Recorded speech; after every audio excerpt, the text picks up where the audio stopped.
જય સ્વામિનારાયણ. આજના દર્શન. જય ગણપતિ દાદા. Good morning Gulabbhai. જય સ્વામિનારાયણ. Good morning. જય સ્વામિનારાયણ. જય સિયારામ. જય શ્રી કૃષ્ણ. ઓમ નમઃ શિવાય. જય માતાજી સિદ્ધેશ્વર મહાદેવની જય. હવે આજે આપણે જવાનું છે,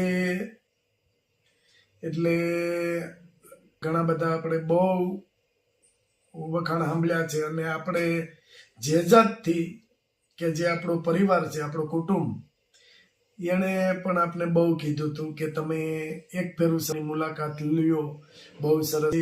અને લોકો બહુ આવે છે, પુષ્કળ લોકો અહીંયા આવે છે, અને બધું આંબેરણ છે, ફૂલઝાડ છે, મસ્ત છે, મલિકોર બધા હિંડોળા ને એવું બધું બહુ સરસ છે. તો તમે એક ફેરું મુલાકાત લ્યો. ત્યાં આ લોકોએ તો એવું કીધું હતું કે જમવાનું બધું વ્યવસ્થા તમને જમાવીને આવવા નહીં દે. બધા દાદા બહુ વ્યવસ્થિત છે, અને દાદાનો સ્વભાવ જ એ રીતનો છે કે મારી ન્યાય હોય તો કોઈ જમ્યા વિના ન જાય, એવો સ્વભાવ દાદાનો છે. પણ છતાં કે આપણે જાજો ટાઈમ રહેવાનું નથી, આજે મુલાકાત લેવી છે, પણ જાજો ટાઈમ આપણી પાસે છે નહીં. ત્યાંથી પછી આગળ ઘણું બધું છે, ત્યાં જવાનું છે. એટલે અહીંથી આપણે થેપલા લેતા જવાના છે કે ઇનકેસ જ્યાં આપણે થોડો જાજો ટાઈમ રહે ત્યાં નાસ્તો કરી લેશું. અને રાજુભાઈની ઘરે થેપલા બને છે, અને ત્યાંથી થેપલા ને દહીં અને ગોળ કે દેશી જે આપણું ખાણું છે એ આપણે ત્યાં વનભોજન જેવું ટૂંકમાં કરવાનું છે. પણ ફાર્મની અંદર જ વનભોજન થાય એ થોડુંક ટાઈમના શિડ્યુલ ઉપર હોય છે કે આપણું શિડ્યુલ કઈ રીતનું છે એની ઉપર. એટલે ફાર્મની મુલાકાતે જાશું અને તમને આખું ફાર્મ બતાવશું, કઈ રીતનું ફાર્મ છે અને કઈ રીતે ત્યાંના લોકો કે આમ ભાવુક છે દાદા છે કે તમે અહીં આવો, અમારા ફાર્મના જોવો, અને જમાડે કારવે બધું કરે છે.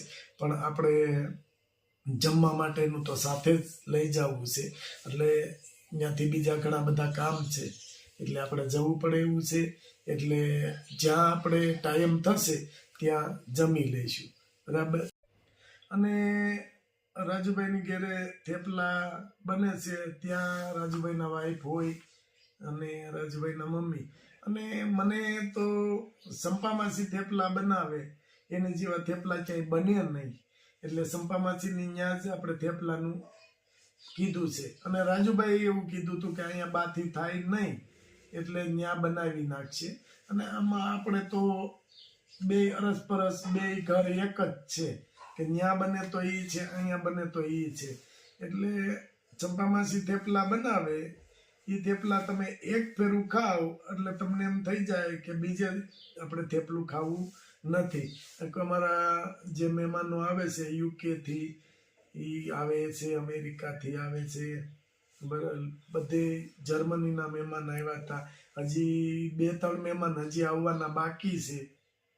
એટલે પહેલો જ પ્રશ્ન એ કરે કે ચંપામાસીના હાથના થેપલા ખાવા છે. એટલે અમારા થેપલા તો અવારનવાર મહેમાન આવે એટલે બનતા જ હોય, અને ચંપામાસી બનાવે છે, મસ્ત થેપલા બનાવે છે. કે કેપેસિટી મારી કે 3 થેપલાની છે, તોય હું એની જગ્યાએ 5 થેપલા ખાવ, એટલે મસ્ત થેપલા એ બનાવે છે. અને ભાવ છે, નકરું બનાવવાથી મતલબ નથી, પણ જે ભાવથી બનતો હોય કે ખવડાવવાનો એક ભાવ છે, એ ખવડાવવાના ભાવથી જે વસ્તુ બને એ સરસ લેટેસ્ટ જ બને એમ. અને હું તો અવારનવાર મારે ત્યાં ખાવાનું હોય, ભાવથી ખવડાવે. અને રાજુભાઈના મમ્મી જેવી રીતે રાજુભાઈને રાખે એવી જ રીતે મને રાખે, અને મારા મમ્મી જેવી રીતે મને રાખે એવી જ રીતે રાજુભાઈને રાખે. અમારે કોઈ એવું અલગ છે નહીં, અમે નાનપણથી ભેગા છીએ અને હજી ભેગા જ છીએ. ભગવાનની દયા આગળ જતા અમે સાથે ને સાથે રહી એવી સ્વામિનારાયણ ભગવાનના શરણોમાં પ્રાર્થના. જય સ્વામિનારાયણ. સ્વામિનારાયણ.